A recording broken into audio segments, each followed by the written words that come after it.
Was one of the first to go from Blue Ash striding up to second. They get around Dusty Member and the other favourite runner, which is On Wings and pressing forward from the outside gate, Rock Away. Easily as they travel the back terrain. 3 lengths away in third place was Blue Ash.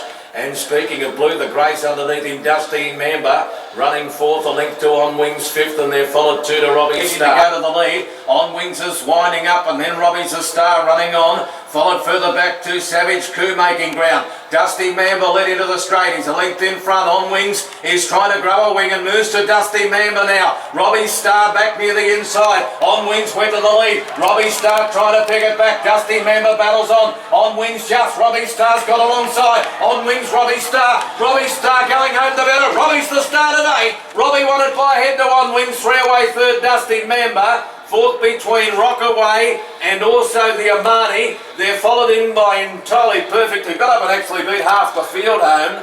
And Savage Coup emerged into it but got tied. Then Day in Court, followed by Blue Ash, Blingeling, and last to finish was My Bear Lady. Righto there, Rick. We just had a bit of vision of you calling the second last year at Whitehall. It's pretty easy, this bloody race calling caper, mate. Yeah, you reckon, Hawks? You want to have a crack? You want to have a crack? Oh, it's not an easy behind you. I could see all the colours, but it's not as easy as you think, mate. Hats off to all you guys. It's obviously a passion and something where you I suppose in time it's like anything, you get to know the gig. But gee, you come across a lot of different race colours, different horses. It must certainly test out the brain capacity. Yeah, no, it certainly does. A lot of short memory stuff, but it does. It certainly does strain you at the end of the day. What's your method going in? Like, we're 10 minutes just out. Just saying the colours and the horses to myself. Yeah, and that from the 10-minute period on. Yep. With a few little breaks in there and for updates and whatnot. Yeah. Hopefully by the time they jump, you know them all. I was fortunate enough to spend a couple of days up here during the carnival, and I did hear you just going through your little ritual, and to me it's like that's not enough to learn the colours, but obviously well, it is. Well, it must be. Anyway, you're trying to get somebody to replace me. What are you and dancers doing? Trying to create opposition. I was driving out to dances and I got the phone out and did a little race call myself, and I'm thinking we might have a little competition here. And well, it was a very good competition. Thanks for dialing me in for the judging, because I'm going to make a couple of enemies here. Well, throughout, you can remember them, obviously you've listened to them. Number one was Taran from up in Queensland. Okay. He rolled off the tongue okay, obviously. Remembering all he's doing is remembering 5 horses and not looking at colours and horses. How did he come across? He was pretty good, the one. The two? The two, look, he didn't win, okay? He didn't win. Contestant number 2, great call and all that, but you went for a photo, you got the winner wrong, and then it was a dead heat of 5. That's a little bit unbelievable. You didn't tell us much in the 200 metres leading up to that. No, you weren't the winner, but congratulations on making the final. Number 2, bit of a big, what's the bong, you know? Yeah, well, we'll get the drum roll going, will we, for the They're out. They're out. So the 2's gone, so we're knocked out. Gone. He's gone, but he gets a prize anyway. Yeah, well, he got his hat, or will get his hat. Don't give up the day. And that was Brad Rogers, and that was just a suck job to do. What about number 3? Yeah, well, we had My Obsession winning that. Yeah, can't be good, can it? Few problems with that. Firstly, the great Bill Collins would turn in his grave when he listened to that and heard the 350 and the 550. There is no such thing, Don't ever say 350. Don't ever say 550. There's no 350 metre mark. There's no 550 metre mark. You'll never catch me saying it. Yep. And it's a pet hate of mine. So he didn't win. But anyway, he calls this great race. I mean, a couple of things happened. That My Obsession beats Dandino. Now, Walsh, you'd want $446, wouldn't you, if you predicted that? And he's come on with the tote dividends and $4.60 My Obsession. I picked that up myself. At $4.60 against Dandino. He must have had his house on it, and it's tumbled in from 446. So he didn't win number 3. He's bebombed. With one. By process of elimination, that means whoever number 1 was. Taran Clark. He's got the job, and he's been at me for about 3 weeks. Yep. Yep. Well, it was a smooth little call. I actually worried that he may have bit of a race fix that he got a caller in for him, but he vouches that he didn't. I thought the same thing myself, actually. Thought I've heard this, this sort of tone before, and somewhere up in Queensland or New South Wales. But anyway, we can't delve too deeply. It's just the He winner, presented mate. the call. Yeah, that's it. Now, Swan Hill tomorrow, or today, whatever Yeah, the well, case is, what as the today, produce is, yeah, 3 How days. did Xurius not make that race? Well, he should have, shouldn't he? And that was terrible. talk about, you've been a great follower of ATB. Now, that would be one of the most memorable days in terms of everything that happened before the race. Dean Yendall run around trying to catch the horse. Matty Williams in a moon boot. Williams with the walking stick and the moon boot on, and his face. You think his face is there as red at the best of times. He was. Looked like a Darwin sun. He was in a deep sweat. he was. All these plans were going wrong right in his face, and he couldn't do anything about it. And he somehow turned into a horse whisperer, and the horse come back to him. Yep. Bang, he was allowed to start, and he won. What a day that was. $2.10 favourite. He looked good at the 200, but I reckon you lifted him across the line. Absolutely travesty of justice that he didn't make the ATB famous race course. Yeah, well, we must. The next. If somebody had added Xurius into their call, they might have won. Oh, that might have been the. Maybe I should have thrown a late entry in, Rick. Late entry.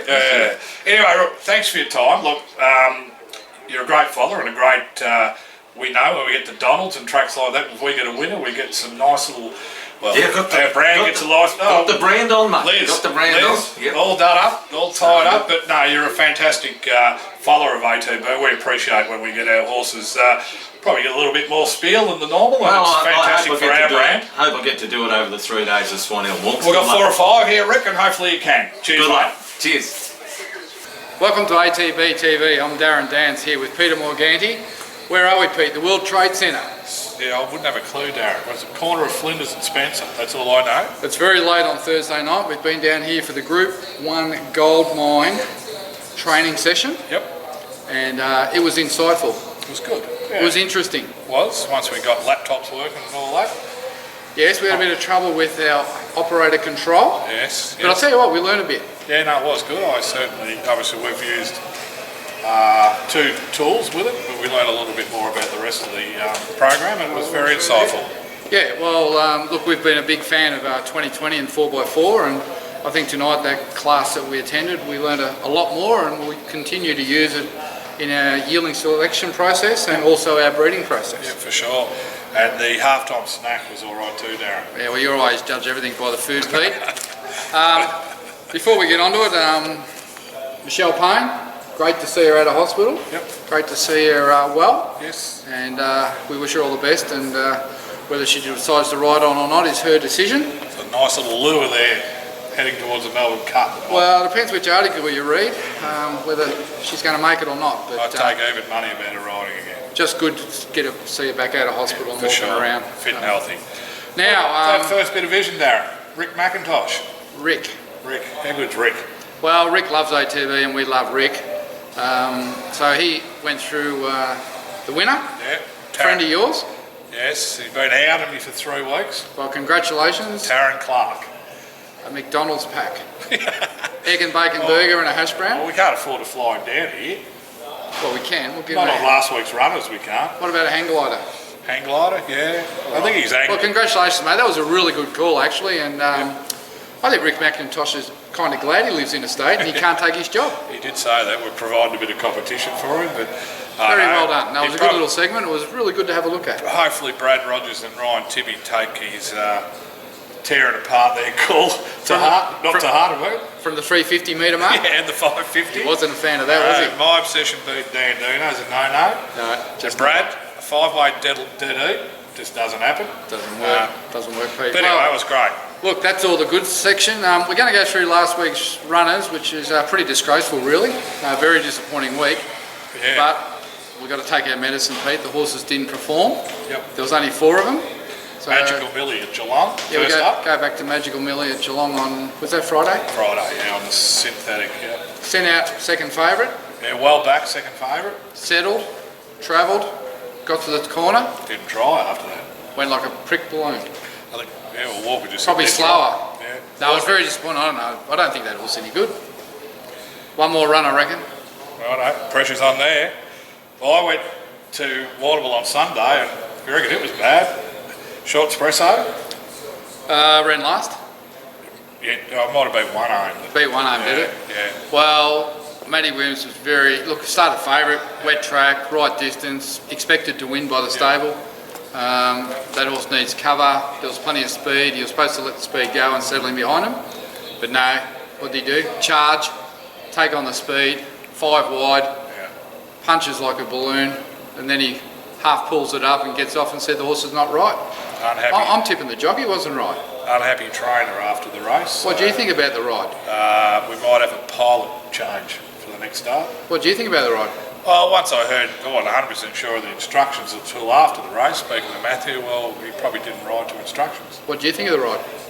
I thought I just answered it in a few words. No, it's probably... Give it a score out of 10. 3.5, is that 350? Yeah, well, that's a good score, I reckon. Anyway. Look, he just probably got a bit excited, the kid, and... Terrible. Anyway, let's move on. Chloe Anna, first up, went there just have a run, and she had a run. Jack Rhoda, she just got tired late, but she's back, and look, she 3rd or 4th up will be her go. Jack said she felt good, just got tired late, and it was a very heavy track. Yeah, well, obviously we had Galileo's Pearl, who was scratched from the Friday prior, and went to Geelong Tuesday. And broke down. Done a tendon. So...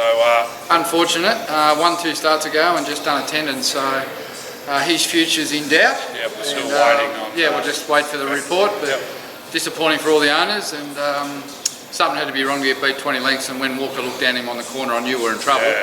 But that synthetic track there on the inside is a bit tight and can be a bit of a graveyard horse. It's not my favourite track there. I don't think we're the only people thinking that. But anyway, that's a very disappointing week. But that happens. So now, Pete, we've got to turn it around this week. Yeah, well... Where do we go? As Rick said in the intro, Swan Hill Carnival's on the go, but we're only going to have one runner up there. Who's that? Royal Fantasy on the Sunday with Dean Yandelon, drawn wide. How come we go to Sunday and skipping Saturday? Well, I was just saying Swan Hill in general, we might get that out of the road because we've got 5 in Flemington on the Saturday. So, all right, you punch out what you think about Royal Fantasy. Well, she's a last start winner.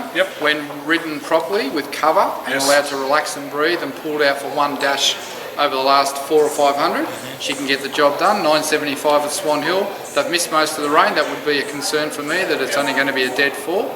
But it's the right distance, right weight, long run in, speed will be on, and she'll be hitting the line. Yeah, the barrier. It's just a question whether she just lets down on that track. Yeah, the barrier won't be a concern because only got a 400. She'll be up in grade. And then a 500 metre run in the straight. So any cover? She's top form at best. If it rained, I'd be more confident. Just going back to Friday, Running Moody was going to run, scratched, heads to Ballarat. Track 2 firm. Thursday. Yeah, wait to Ballarat. Right, Flemington Saturday. Yeah, we've got a big team in. We'll have... race 1, 11:45, you've got to be there early. Millinery. First starter, David Hayes, Tom Dabernick. Craig Williams rang for the ride. Yeah, he's the only one he rang for. He didn't ring for any of the others. Well, we offered him for Largo, didn't we? We offered him guest of honour and he said who, as would we. We're going to have to couple them up as a package to get him. Yeah, look, this filly's been impressive in the 2 trials. She's thrown to the dam side. She's looking good at the stage. She's come up favourite. Don't tell me stables don't bet, Pete. $4. Ridiculous. Barrier 1 a concern down the straight? Oh, I don't know. I think everything's a concern the way we're going at the moment. We couldn't get a winner if we bought one. Anyway, big raps on this filly, so we're looking forward to seeing her step out on Saturday. And Craig Williams hopefully gives a good ride. Watch with interest, yes. $4. She's, I think we'll be disappointed if she doesn't run top 4. Falago goes around in the 2,500 metre race. Now, he's been fantastic this prep, but probably unlucky in 3 of his last 4 runs. Cup of coffee rides. Cup of coffee's on, Yep. Everyone else is at Swan Hill. Yes, he got a bit of black type last start. Yeah, ran 3rd in that race, and I know a few of the owners were disappointed in the ride. They thought he got too far back and got him in the wrong spot. But he hit the line really good, and if he can run up to that sort of form at Flemington, once again, I would like to see it a little bit wetter than what it's going to be. Look, Darren's other horse going to be hard to beat. That Warrnambool Cup horse, isn't it? But I thought he's an each way chance. Yep, no, for sure. Firehouse Rock is in an 1,800 metre race now. He's been over jumps, under jumps, up the hill track. He hasn't had a run for what, about a month? Yeah, he hadn't had a run for a month, but he's had 2 hurdle trial schools, official, and plus a flat trial in that time. Talking to Darren Weir yesterday, he said he thinks the horse has really switched back on.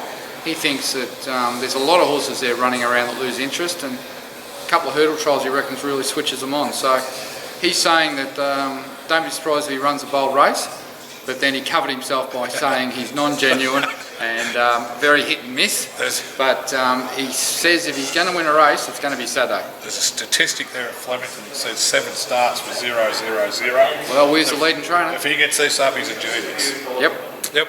25 to 1, so we'll let have a dabble at it. Each way. Yep. We've also got Guest of Honour and Lucky on Barefoot in the 1400 metre race against each other. Well, Lucky on Barefoot goes there. Once again, we would have liked a heavy track for him. Yep. The old fella, Matty Williams says he's happy with the horse. He has to run there. There's nowhere else. He hasn't raced since Warrnambool. Yep. Would have liked a heavy track, but it's not to be. Coffee's on him. He's probably going to struggle. Yep. And Guest of Honour, well, he's dead set on his last chance with everyone. He's got to do something over 1400. Dylan Dunn goes on. He won't be riding him the way Walker rode him last time. But we all know he's a disappointing animal. He's probably throw last roll of the dice here. If you get rid of the last run, he's 5th and 4th before that puts him right in this race. Well, do you forgive him, or are we too scarred? He's been forgiven 18 starts, hasn't he? Yeah, well, we're just scarred. Anyway, look, I hope he pulls something out. If he can manage to do something, probably none of the owners will even be there. Well, that covers them, Darren. Sunday, obviously, we spoke about Royal Fantasy. Just looking forward, we've got Escape the Rain, Tuesday at Geelong, nominated for a benchmark 64 fillies and mares and also a 58. She'll be fitter for a first up run. Once again, I don't think she's a Geelong horse. I think she'll be better suited on a bigger track. So you don't want to keep. You guys filming? I beg your pardon? You guys Filming ourselves, Yeah. I think it's not allowed. We've got 2 minutes, mate, just to finish that segment. 30 seconds. It's only for our own clients. It doesn't go anywhere. It's not a public thing. It's just... Yeah, we just need your details then. Sure, I'll give you my card. Yeah. Thanks. Do that. I'm just going to turn it around. Right? What are we up to? Escape the Rain, yeah. Escape the Rain, I don't think Geelong's the right track for her. Look, she needs a bigger track. Probably third up for her will be the go. Yeah, she did win second up last time, but it was probably in a lot weaker race than this. But yep.